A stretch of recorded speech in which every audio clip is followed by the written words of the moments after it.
Success and happiness don't live in the same place.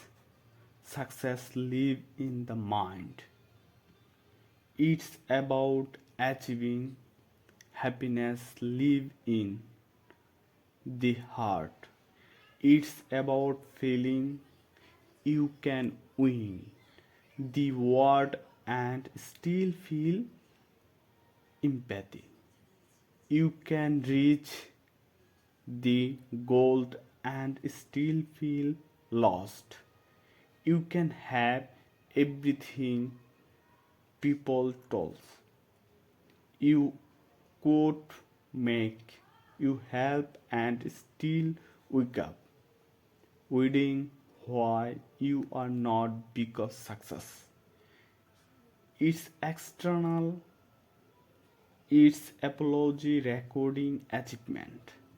Happiness is normal. Thank you.